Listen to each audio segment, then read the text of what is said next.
avant même que le temps ne soit mesuré, avant que la terre ne connaisse la vie, la mort, la peur et l'espoir, il existait déjà un combat invisible, cosmique, éternel. Un affrontement entre deux principes opposés, deux forces primordiales qui allaient façonner le destin de l'humanité. Dans l'ancienne Perse, ce combat portait un nom, et ce nom résonne encore à travers les siècles, Ahura Mazda et Ahriman. Pour comprendre cette histoire, il faut remonter aux origines du monde perse, au cœur du zoroastrisme, l'une des plus anciennes religions monothéistes de l'humanité. Fondée par le prophète Zarathustra, aussi appelé Zoroastre, il y a près de 4000 ans, cette foi a introduit une idée radicale pour son époque. Contrairement aux mythologies polythéistes qui foisonnaient autour, la vision perse affirmait que l'univers n'est pas un jeu de dieux capricieux, mais le champ de bataille d'une guerre fondamentale entre le bien et le mal. Ce n'est pas un mythe symbolique, ni une métaphore abstraite. C'est une guerre réelle, spirituelle, cosmique, dans laquelle chaque être humain joue un rôle décisif. Au sommet de cette création, au-dessus de tout, se tient Ahura Mazda. Son nom signifie littéralement « Seigneur de la sagesse ». Il est la source de toute lumière, de toute vérité, de tout ordre. Imaginez une divinité qui n'est ni colérique, ni vengeresse. Un être qui n'exige pas de sacrifices sanglants, mais qui enseigne. Ahura Mazda incarne ce que les Perses appelaient Asha, l'ordre cosmique, la vérité, l'harmonie universelle. Sous son regard, le monde est censé fonctionner comme une symphonie parfaite, où chaque note est à sa place. Il est omniscient, bienveillant, créateur de la vie, de la lumière, du feu sacré et surtout de la pensée juste. Il est la pureté originelle, la bonté absolue. Et pourtant, il n'est pas seul. Face à lui, dans une opposition parfaite, se dresse son jumeau spirituel, Angra Mainyu, plus connu sous le nom d'Ahriman. Ahriman n'est pas juste un diable ou un simple méchant. Il est bien plus que ça. Il est le principe même du chaos, de la destruction, du mensonge et de la corruption. Là où Ahura Mazda crée, Ahriman pervertit. Là où Ahura Mazda éclaire, Ahriman plonge tout dans l'obscurité. Il est l'incarnation de Drouj, le mensonge cosmique, l'inversion de l'ordre naturel. Il ne crée pas la vie, il la déforme. Il est le père de la maladie, de la souffrance et de la mort. Sa seule volonté est de détruire la perfection créée par son opposé. Cette confrontation donne naissance à une dualité fondamentale. Dans la mythologie perse, le monde n'est pas gris, il est binaire. Chaque pensée, chaque parole, chaque action que vous entreprenez appartient soit à Ahura Mazda, soit à Ahriman. Il n'existe pas de neutralité. Rester passif, c'est déjà choisir un camp. Même le silence, face à l'injustice, est un choix qui a des conséquences cosmiques. Cette vision place une responsabilité immense sur les épaules de l'humanité. L'histoire de la création elle-même est une histoire de stratégie. Ahura Mazda, conscient de l'existence et de la malveillance d'Ahriman, décide de créer l'univers matériel, non pas par simple plaisir, mais pour piéger le mal. Il crée le ciel, puis l'eau, la terre, les plantes, les animaux. Et enfin, il crée le premier homme et la première femme. Mais attention, ils ne sont pas créés comme des esclaves ou des serviteurs. Ils sont créés comme des alliés, des soldats dans cette guerre cosmique. Pour ce faire, Ahura Mazda leur donne l'arme la plus puissante, mais aussi la plus dangereuse, le libre arbitre. La capacité de choisir entre le bien et le mal. Et c'est précisément ce libre arbitre qui rend le combat si crucial et si périlleux. De son côté, Ahriman observe la création. Il voit la beauté du monde, l'harmonie des éléments, la pureté de la vie. Et il ressent une jalousie dévorante. Ne pouvant pas créer lui-même, puisqu'il est l'esprit de la destruction, il choisit de corrompre. Il s'infiltre dans la création parfaite d'Ahura Mazda.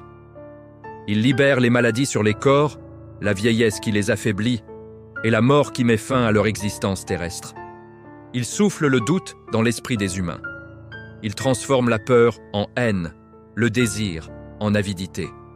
Chaque mensonge prononcé, même le plus petit, affaiblit l'ordre du monde et renforce son pouvoir. Il est le maître de la ruse, le chuchoteur dans l'ombre.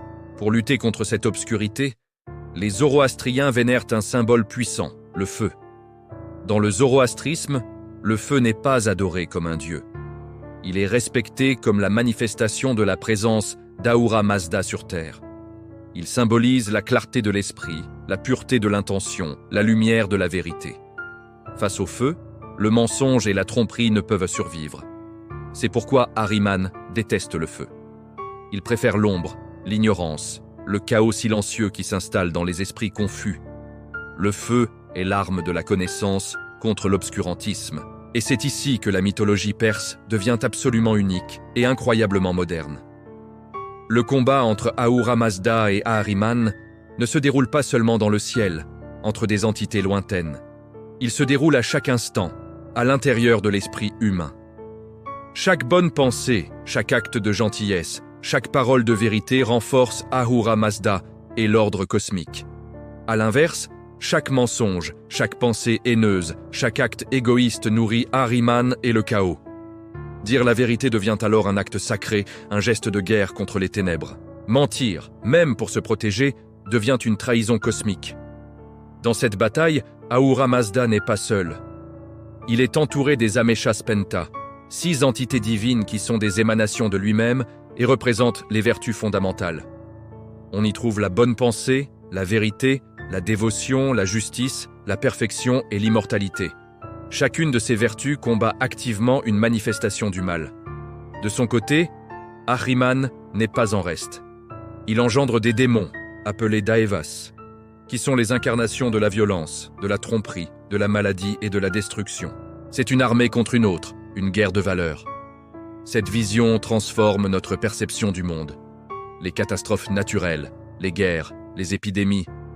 Dans la pensée perse antique, rien de tout cela n'est purement accidentel.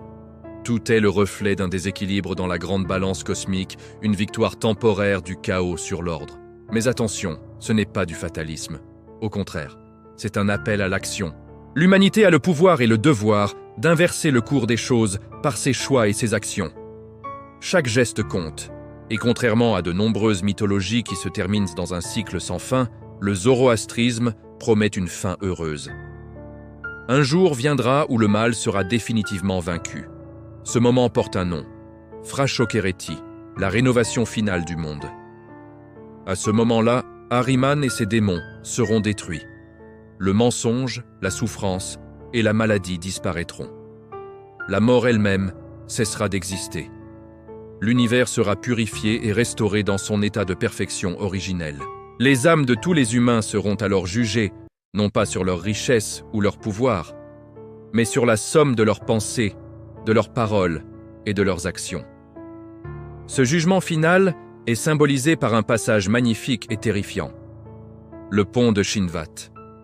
Après la mort, chaque âme doit traverser ce pont pour atteindre le paradis. Pour les justes, ceux qui ont choisi la vérité et la bonté, le pont est large et lumineux, facile à traverser.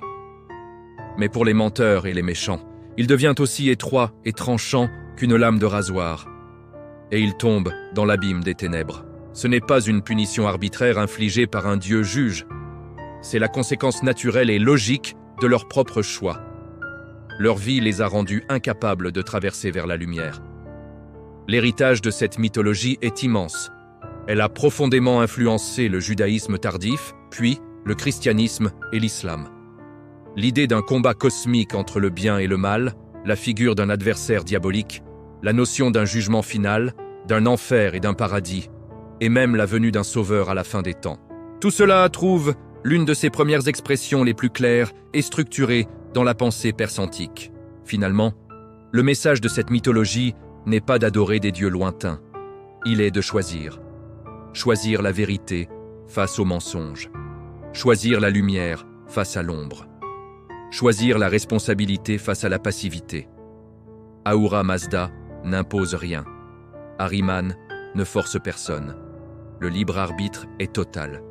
Le combat continue, ici et maintenant, dans chaque parole que nous prononçons, dans chaque pensée que nous entretenons, dans chaque action que nous posons. Et c'est peut-être là le message le plus puissant et le plus intemporel de la mythologie perse. Le destin du monde, l'issue de cette guerre éternelle, ne dépend pas seulement des dieux, mais de nous, les humains. Le sort de l'univers est entre nos mains. Merci de m'avoir écouté. Si cette histoire vous a plu, n'hésitez pas à liker la vidéo et à vous abonner pour ne pas manquer nos prochaines explorations des grands mythes de l'humanité.